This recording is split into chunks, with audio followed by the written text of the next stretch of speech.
Hi friends, நம்ம கல்வி உளவியலில் நிறைய கொஸ்டின்ஸ் அப்லோட் பண்ணியிருக்கோம். பிஓ எக்ஸாமுக்கு அப்லோட் பண்ணோம். இப்போ பார்த்தீங்கன்னா டெட் எழுத போகிறவங்களுக்கும் அப்லோட் பண்ணிட்டு வரோம். நம்ம சேனலில் அப்லோட் பண்ணுற கொஸ்டின்ஸ் எல்லாமே உங்களுக்கு எக்ஸாம் பாயிண்ட் ஆஃப் வியூவில் ப்ரிப்பேர் பண்ண கொஸ்டின்ஸ் தான். ஸோ இந்த மாதிரி கொஸ்டின்ஸ் எல்லாமே உங்களுக்கு யூஸ்ஃபுல்லாக இருக்கும். ஸோ தொடர்ந்து நம்ம சேனலை ஃபாலோ பண்ணுங்கள், ஃப்ரெண்ட்ஸுக்கு ஷேர் பண்ணுங்கள். ஃபர்ஸ்ட் கொஸ்டின், செல் பூர்வ கோட்பாடு. செல் பூர்வ கோட்பாடு யாருடன் சம்மந்தப்பட்டது? செல் பூர்வ கோட்பாடு. நீங்கள் இதுக்காக எக்ஸ்ட்ரா டைம் எடுத்து நீங்கள் உட்காந்து ஃபாலோ பண்ண வேணாம். நீங்கள் ஹெட்ஃபோன் போட்டுகிட்டே நீங்கள் உங்கள் ஒர்க்கை பாருங்கள். இதை ரிப்பீட்டடாக கேட்கும்போது உங்களுக்கு ஈஸியாக ஸ்டோர் ஆயிரும். ஸோ அந்த மாதிரி தான் பார்த்தீங்கன்னா உங்களுக்கு மேக்ஸ் அந்த மாதிரி சப்ஜெக்ட் உட்காந்து நீங்கள் படிக்கலாம். இப்போ சைக்காலஜி அந்த மாதிரிக்கெலாம் நீங்கள் டைம் ஒதுக்கி, சைக்காலஜி தமிழ்லாம் பார்த்தீங்கன்னா மோஸ்ட்லி நீங்கள் ஆடியோ ஃபார்மேட்டில் கேட்டிங்கன்னா உங்கள் டைம் நிறைய சேவ் ஆகும். ஸோ நம்ம சேனலில் நம்ம அப்படி தான் ரிப்பீட்டட் மோட்டை தான் போட்டிருக்கோம். ஸோ நீங்கள் தாராளமாக நம்ம சேனலை ஃபாலோ பண்ணுங்கள். செல் பூர்வ கோட்பாடு யாருடன் சம்மந்தப்பட்டது? செல் பூர்வ கோட்பாடு யாருடன் சம்மந்தப்பட்டதுன்னா வில்லியம் ஜேம்ஸ். செல் பூர்வ கோட்பாடு வில்லியம் ஜேம்ஸ். வில்லியம் ஜேம்ஸ் செல் பூர்வ கோட்பாடு. அடுத்த செகண்ட் ஒன், டால்டன் திட்டத்தில் காணப்படும் வரைபடங்களின் எண்ணிக்கை. டால்டன் திட்டத்தில் காணப்படும் வரைபடங்களின் எண்ணிக்கை.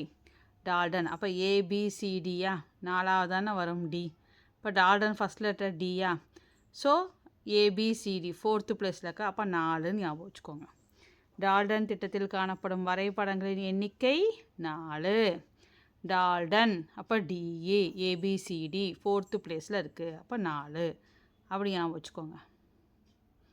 விளைபயன் கோட்பாடு யாருடன் தொடர்புடையது?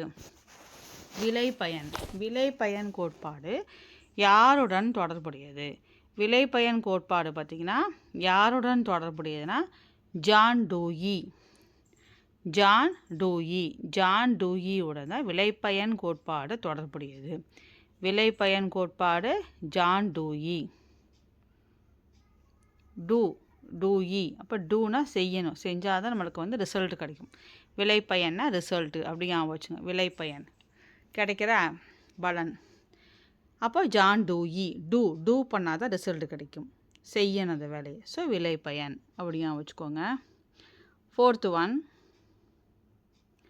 வின்னட்காட் திட்டத்தை துவங்கியவர். வின்னட்காட் திட்டத்தை துவங்கியவர் யார் அப்படிங்கிறாங்க. அதுக்கு ஆன்சர் பார்த்தீங்கன்னா கால்டன் வாஸ்பர்ன். வின்னட்காட் கால்டன், காத்து காலு, வின்னட்காத்து காலு, கால்டன் வாஸ்பர்ன். ஸோ அது ஞாபகம் வச்சுக்கிறது ஈஸி தான், காத்து காலு. டால்டன் திட்டத்தில் உள்ள உள பாட பிரிவுகள். அது ரெண்டே கன்ஃபியூஸ் பண்ணிக்காதீங்க. அது பார்த்திங்கன்னா நம்ம என்ன படித்தோம்,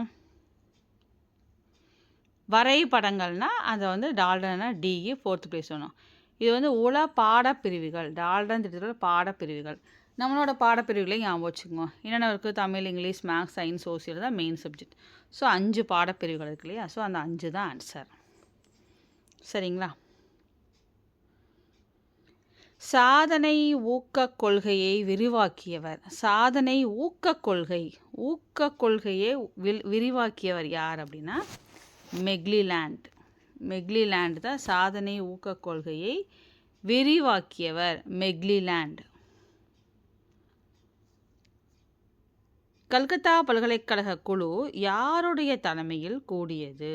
கல்கத்தாவில் உள்ள பல்கலைக்கழக குழு யாருடைய தலைமையில் கூடியதுன்னா சார்ஜண்ட்.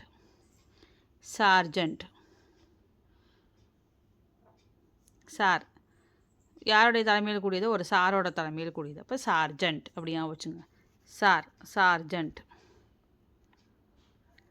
சமூகத்திற்கு உதவும் பயன்தரக்கூடிய வேலையை கல்வி பாடத்திட்டத்தில் கட்டாய பாடமாக அறிமுகப்படுத்த பரிந்துரை செய்த குழு எந்த குழு?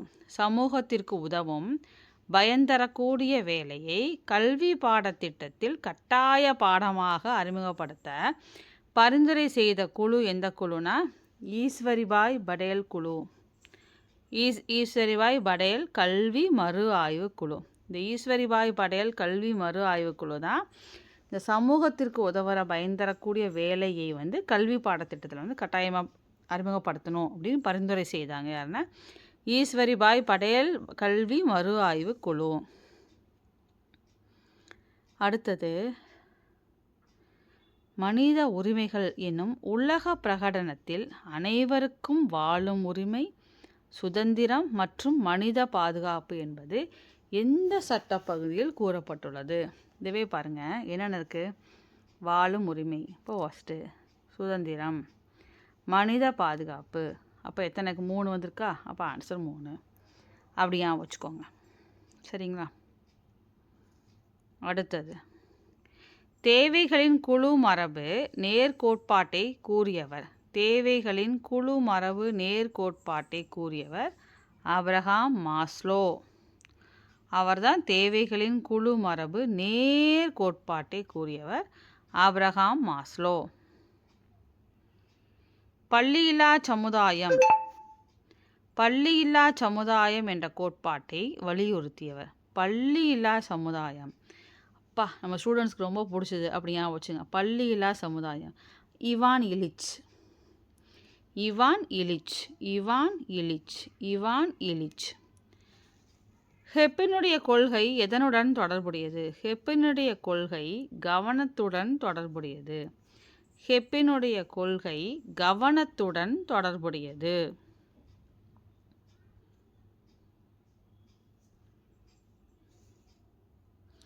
அடுத்தது பயிற்சி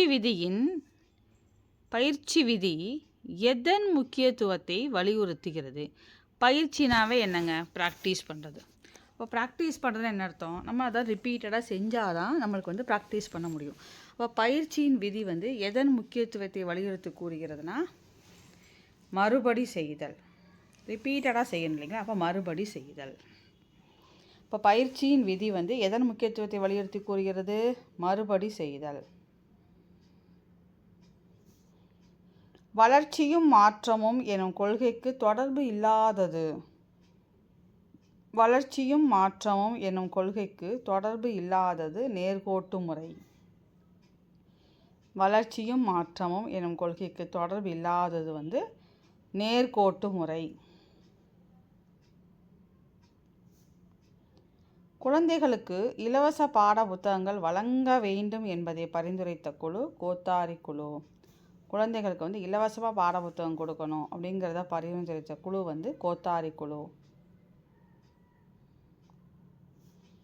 கிராமப்புற கல்வி பற்றி ஆய்வு நடத்திய குழு. கிராமப்புற கல்வி பற்றி ஆய்வு நடத்திய குழு வந்து ஸ்ரீமாலி குழு. ஆப்ஷன் டி ஸ்ரீமாலி குழு. இதை கிராமப்புற கல்வியை பற்றி ரிசர்ச் பண்ண குழு. இந்தியாவின் தலைவிதி அவனின் பள்ளி அறையில் உருவாக்கப்படுகிறது என்னும் ஆரம்ப அறிக்கை காணப்படுவது. இந்தியாவோட தலைவிதி வந்து பள்ளி அறையில் தான் உருவாக்கப்படுகிறது அப்படிங்கிறத ஆரம்ப அறிக்கை எங்கே காணப்படுதுன்னா கோத்தாரி கல்விக்குழு. குழு காரணி கோட்பாடு வாட்சன். குழு காரணி கோட்பாடு வாட்சன். குழு காரணி கோட்பாடு வாட்சன். மாணாக்கர்களின் வளர்ச்சியை மதிப்பீட்டுணர திறன் பதிவுகளை தொகுத்து வைத்தல் சிறந்தது என்று கூறிய கமிட்டி. அதாவது மாணாக்கர்களின் வளர்ச்சியை வந்து மதிப்பீட்டுணர திறன் பதிவுகளை தொகுத்து வைத்தல் சிறந்தது. அவங்க ஒவ்வொரு இதில் எப்படி நம்ம வந்து இருந்தாங்க அப்படிங்கிறத வந்து மதிப்பீட்டுணர் அவங்க எப்படி இருந்தாங்க மதிப்பீட்டு உணர நம்ம தெரிஞ்சுக்கிறதுக்கு நம்ம ஒரு ரெக்கார்ட் மெயின்டைன் பண்ணணும். திறன் பதிவுகளை வந்து தொகுத்து வைத்தல், அதாவது ஒரு ரெக்கார்ட் மெயின்டைன் பண்ணணும், அதுதான் கரெக்டு அப்படின்னு சொன்னவர் யாருன்னா ஏஎல் முதலியார் குழு. ஏஎல் முதலியார் குழு.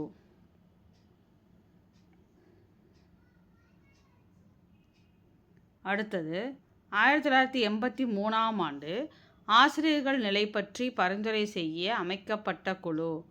1983ஆம் ஆண்டு ஆசிரியர்கள் நிலை பற்றி பரிந்துரைகள் செய்ய அமைக்கப்பட்ட குழு என்னன்னா டிபி சட்டோபாத்யா குழு. டிபி சட்டோபாத்யா குழு அதான் வந்து 1983ஆம் ஆண்டு ஆசிரியர்கள் நிலை பற்றி பரிந்துரைகள் செய்ய அமைக்கப்பட்ட குழு. டிபி சட்டோ ஃபத்தியா குழு. அவ்வளோதாங்க. இப்போ வந்து நம்ம 20 கொஸ்டின்ஸ் இந்த வீடியோவில் பார்த்துருக்கோம். இதே மாதிரி 20 கொஸ்டினாக நம்ம நிறையா கொஸ்டின்ஸ் வந்து நம்ம அப்லோட் பண்ணலாம். சைக்காலஜியை பொறுத்த வரைக்கும் அது உங்களுக்கு ஒரு கஷ்டமாகவே இருக்காது. நம்ம ரிப்பீட்டடாக கேட்ட கொஸ்டின்ஸு, இம்பார்ட்டன்ட் கொஸ்டின்ஸ் அப்படி தான் வந்து அப்லோட் பண்ணிட்டு வரோம். ஸோ தொடர்ந்து நம்ம சேனலில் வாட்ச் பண்ணுங்கள், ஃப்ரெண்ட்ஸுக்கு ஷேர் பண்ணுங்கள். நம்ம சேனலில் Tamil videos, maths videos, psychology videos, English video upload பண்ணியிருக்கோம். ஸோ தொடர்ந்து நம்ம சேனலை ஃபாலோ பண்ணுங்கள் ஃப்ரெண்ட்ஸ். தேங்க்ஸ் ஃபார் வாட்சிங்.